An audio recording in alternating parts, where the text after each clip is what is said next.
ओम श्री गणेशाय नमः। रामचरितमानस पंचम सोपान सुंदरकांड नमः। शांतं शाश्वतं प्रमेय नद्यं निर्वाण शांतप्रदं ब्रह्म शंभु फणीन्द्र सेव्यं निशं वेदांत वेदं विभुं रामाख्यां जगदीश्वरं सुरगुरुं माया मनुष्यं हरिं वंदेहं करुणाकरं रघुवरं भोपाल चूड़ामणिं नाना स्पृहा रघुपते हृदय स्मदीये सत्यम। पंचांग पंचांग देखना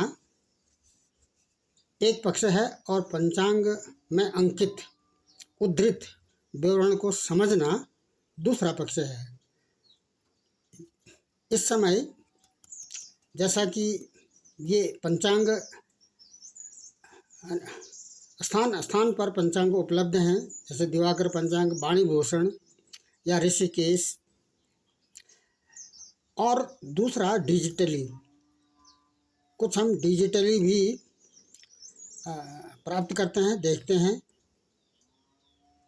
इस समय जो बात करनी है वह यह कि जैसा कि पंचांग के 5 अंग होते हैं, तिथि, वार, नक्षत्र, योग, करण। ये दिवाकर पंचांग है। जैसा कि आज 2 सितंबर 2024 है, भाद्रपद की आज 18 गते है, और यहाँ पर ये विवरण लिखा हुआ है। 30 का मतलब है अमावस्या, क्योंकि कृष्ण पक्ष है, कृष्ण पक्ष की अंतिम तिथि को अमावस्या कहते हैं। और ये चंद्रवार सोमवार है, और ये नक्षत्र मघा है, और योग आज शिव योग है। अब हमने देखना ये है कि यहाँ पर ये शिव योग कैसे लिखा गया है। अब अपने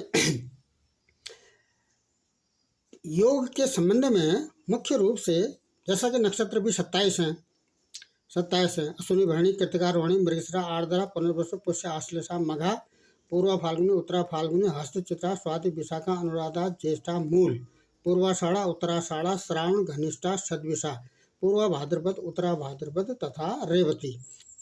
और 22वें नंबर का जो नक्षत्र है उसको अभिजीत कहते हैं। ये योग यहाँ पर शिव योग क्यों लिखा है, इसको समझने के लिए, इस योग को समझने के लिए, जैसा कि आज 2 सितंबर 2024 है, विक्रम संवत है 2081, और तिथि है आज अमावस्या, जो पूर्ण रात्रि रहेगा, और वार है सोमवार, और नक्षत्र है मघा, जो दूसरे दिन 12:20 तक रहेगा। योग है शिव, जो 6:20 तक रहेगा। तो ये योग शिव कैसे आया, इसको समझने के लिए, इसकी गणना के लिए, जैसा कि आज वार सोमवार है, सोमवार को आज नक्षत्र है मघा नक्षत्र है, और ये करण है चतुष्पाद। जैसा कि अमावस्या, चतुर्दशी, कृष्ण पक्ष की चतुर्दशी से लेकर अमावस्या तक ये जो 4 हैं नक्षत्र के चरण, शकुनी, चतुष्पाद, नाग और किंतुग्न, ये चलते रहते हैं। तो इस समय जो बात करनी है वह सूर्य सिंह राशि में है, और सूर्य का नक्षत्र है पूर्वा फाल्गुनी नक्षत्र है आज। और जब इसकी गणना कहाँ से की जाएगी, पुष्य नक्षत्र से की जाएगी। पुष्य नक्षत्र 8वें नंबर की राशि है, तो 8 से 4 11 गिनेंगे, ये पूर्वा फाल्गुनी 11 नंबर का नक्षत्र है। तो इसका ये 4 आता है, 11, 8, 9, 10, 11 चौथे क्रमांक में आएगा, 4 में आएगा। और आज का जो नक्षत्र है कौन सा, चंद्रमा जिस नक्षत्र में गोचर करता है वही नक्षत्र कहलाता है। जैसा कि आज चंद्रमा भी सिंह राशि में है, और ये मघा नक्षत्र में गोचर कर रहे हैं। मघा नक्षत्र 10वें नंबर का नक्षत्र है। इसकी गणना श्रावण से की जाएगी। सूर्य नक्षत्र की गणना पुष्य से, और श्रावण नक्षत्र की और मघा नक्षत्र की गणना श्रावण से की जाएगी। ये योग निकालने की विधि है। पंचांग में योग शिव कैसे दिया है। अब ये यदि हम इसको श्रावण अभिजीत को जोड़ते हुए इसकी गणना की जाती है। तो 22वें नंबर का अभिजीत है, 23वें नंबर का श्रावण है। तो यहाँ से यदि हम गिनेंगे 23 से मघा तक, तो ये 16वें क्रमांक में आता है, तो 16वां है। तो इन दोनों को जोड़ देंगे, 16 20 हो गया। इसमें 28 का भाग देते हैं, क्योंकि 28 का भाग इसमें जाता नहीं है, तो स्वयं ही अपने आप में बैलेंस 20 आ गया। उसके बाद ये जो योग की टेबल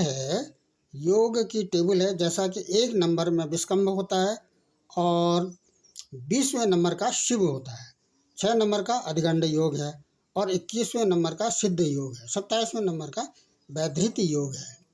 तो इसीलिए ये 20 नंबर आ रहा है यहाँ पर, इसीलिए पंचांग में शिव योग लिखा गया है। दूसरा कुछ आनंदादि योग होते हैं।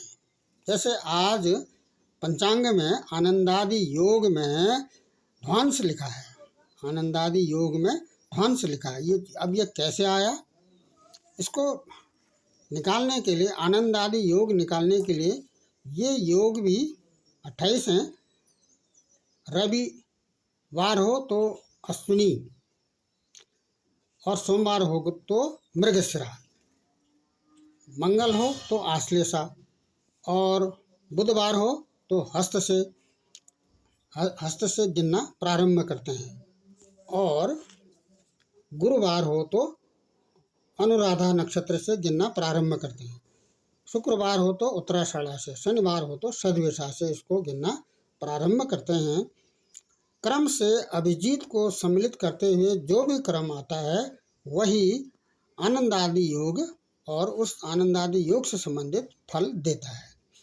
अब ये बृहद ज्योतिषसार है, बृहद ज्योतिषसार नामक की एक ये पुस्तक है।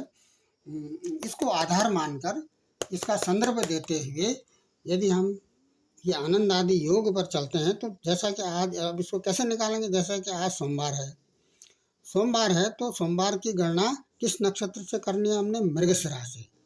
सोमवार को मृगशिरा से नक्षत्र से प्रारंभ होगा और आज का नक्षत्र मघा है, जैसा कि अभी बात हुई है। आज चंद्रमा मघा नक्षत्र में गोचर कर रहे हैं, तो इसको गिनने पर ये 6 नंबर में आता है। ध्वांस आता है 6 नंबर में, तो क्या फल होगा, धन क्षय होगा। अब इसको समझने के लिए ये जो आनंदादि हैं, ये आनंदादि योग भी अलग अलग, इनका भी फल है। जैसे 1 नंबर आए तो आनंद है और 6 नंबर आए तो ध्वांस है। ये आनंदादि योग भी, इनकी भी संख्या 28 है। यदि हम अभिजीत को सम्मिलित कर रहे हैं तो 6 नंबर में ध्वांस आता है, इसीलिए आनंदादि योग आज पंचांग में ध्वांस आनंदादि योग लिखा हुआ है। ये इसका क्या फल है, ये धन्नाश है। और कुछ शुभ आनंदादि योग होते हैं, जैसे 12वें नंबर में मित्र होता है। ये नंबर का मतलब क्या है, जैसे 1 में अश्विनी और 27वें नंबर में रेवती, इस तरह से ये चलते रहते हैं। 22वें नंबर का नक्षत्र अभिजीत है, वैसे ये 12 नंबर का जो योग है यह मित्र योग कहलाता है। आनंदादि योग के भी अलग अलग नाम वर्णित किए गए हैं। तो इसमें क्या होगा, पुष्टि का फल होगा। और उत्पात में प्राणनाश से संबंधित इसका 16वें नंबर का आनंदादि योग है। और 19वें नंबर में सिद्धि है। यदि 19वें नंबर का योग आए तो उसमें कार्य सिद्धि होती है। विशेष रूप से विवाह में ये जो यदि 28 नंबर आए अभिजीत को सम्मिलित करते हुए इस गणना के अनुसार, तो इसको प्रवर्धमान कहते हैं। तो इस आनंदादि योग में विवाह का शुभ मुहूर्त माना जाता है। एक पक्ष है। दूसरा पक्ष, इस 2 बातें स्पष्ट हो गई है। नंबर 1, योग पंचांग में कैसे लिखा गया है, और आनंदादि योग, आज आनंदादि योग में ध्वांस क्यों लिखा गया है, इसकी गणना इस तरह से की जाती है। और योग की गणना सूर्य के नक्षत्र से और चंद्रमा के नक्षत्र से, इस तरह से इनकी गिनती करने पर जो भी नंबर आता है वह योग भी 27 हैं। जैसे नक्षत्र 27 हैं वैसे योग भी 27 हैं। इसमें 28वां भी सम्मिलित किया गया है। इसी से संबंधित एक महत्वपूर्ण एक और संदर्भ आता है जिसमें ये कुछ योग होते हैं, जैसे हुतासन योग है और सिद्ध योग है और अमृत योग है। अब ये विषय तो काफ़ी बृहद विषय है, लेकिन इस समय केवल हमने, जैसा कि आज सोमवार है, तिथि आज कितनी है, आज अमावस्या है, तो ये योग बनते नहीं है। यदि इस तरह के योग बने, तिथि 6 हो, षष्ठी तिथि हो, बार सोमवार हो, तो ऐसे में ये योग बनते हैं। और जैसे हुतासन योग है, हुतासन योग में इस तरह से गणना की जाती है। ये सिद्ध योग में इस तरह से वार और नक्षत्रों से, ये जो तिथियां हैं उनसे भी ये योग निकाले जाते हैं। जैसे नंदा है, ये प्रतिपदा प्रथमा और ये षष्ठी है और ये एकादशी हो, और इसको नंदा कहते हैं। 2-7 द्वादशी को भद्रा कहते हैं, तृतीया अष्टमी और त्रयोदशी को जया कहते हैं, और 4 नंबर की चतुर्थी और नवमी और चतुर्दशी को रिक्ताई, ये तिथियां होती हैं। ये पूर्णा तिथि है, पंचमी, दशमी और ये 15 नंबर। कृष्ण शुक्ल पक्ष होगा तो ये पूर्णिमा होगी, और कृष्ण पक्ष होगा तो ये अमावस्या होगी। तो इन तिथियों में अगर ये वार बनते हैं तो उसको सिद्ध योग कहते हैं। जैसे आप आज सोमवार है तो ये योग नहीं बनेगा, तो ये वार हैं शुक्रवार, और इन्हीं तिथियों में अगर ये वार बने, रविवार हो, मंगलवार हो और ये नंदा तिथि हो, तो इसमें अमृत योग बनेगा।